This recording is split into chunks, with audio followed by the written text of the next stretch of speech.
सालों से जिस सच को दिल के किसी कोने में दबाकर रखा गया था, अब वह सच खुद बाहर आने के लिए तड़प रहा है। सरूजा के मन में तूफान मचा हुआ है। वह जानती है कि अगर अब भी चुप रही तो न सिर्फ सरू की जिंदगी बर्बाद हो जाएगी, बल्कि वेद और सरू का रिश्ता भी हमेशा के लिए टूट जाएगा। इसी बेचैनी के साथ वह खुद से वादा करती है कि अब और नहीं, अब सच को सामने आना ही होगा। वह तय कर लेती है कि चाहे जो हो जाए, वह मुंबई जाएगी और सरू के बाबा साहब यानी चंद्रकांत और उसकी असली पहचान का सच सबके सामने रखेगी। उसे पूरा भरोसा है कि अगर तारा जी को पूरा सच पता चल गया तो वह जरूर सरू को अपना लेंगी और मां बेटी का बरसों से टूटा रिश्ता फिर से जुड़ जाएगा। सरू और वेद का रिश्ता बचाने के लिए सरूजा किसी भी हद तक जाने को तैयार है। सीरियल सरू की कहानी अब एक ऐसे मोड़ पर पहुंच गई है जहां हर किरदार की किस्मत बदलने वाली है। इस बार ट्विस्ट इतना धमाकेदार है कि दर्शक भी हैरान रह जाएंगे।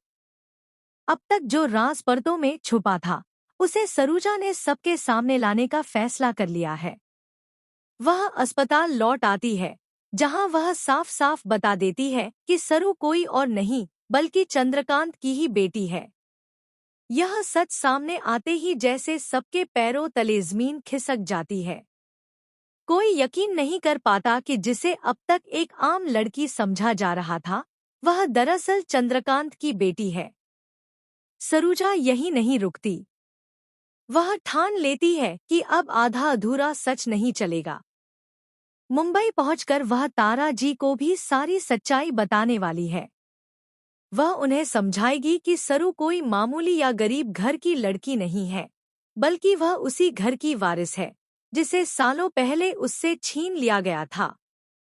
जब यह सच चंद्रकांत के कानों तक पहुंचेगा तो वह भी गहरे सदमे में चला जाएगा।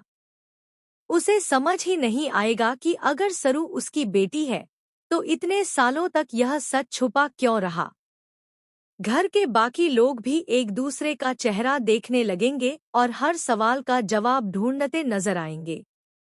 इसी बीच सरूजा कामिनी का भी असली चेहरा सबके सामने लाने का मन बना चुकी है। वह चंद्रकांत को बताएगी कि आखिर कामिनी ने इतने सालों तक यह सच क्यों छुपाकर रखा और क्यों उसने पिता और बेटी को एक दूसरे से दूर कर दिया। यह सब सुनकर चंद्रकांत को ऐसा झटका लगेगा जिसकी उसने कभी कल्पना भी नहीं की थी।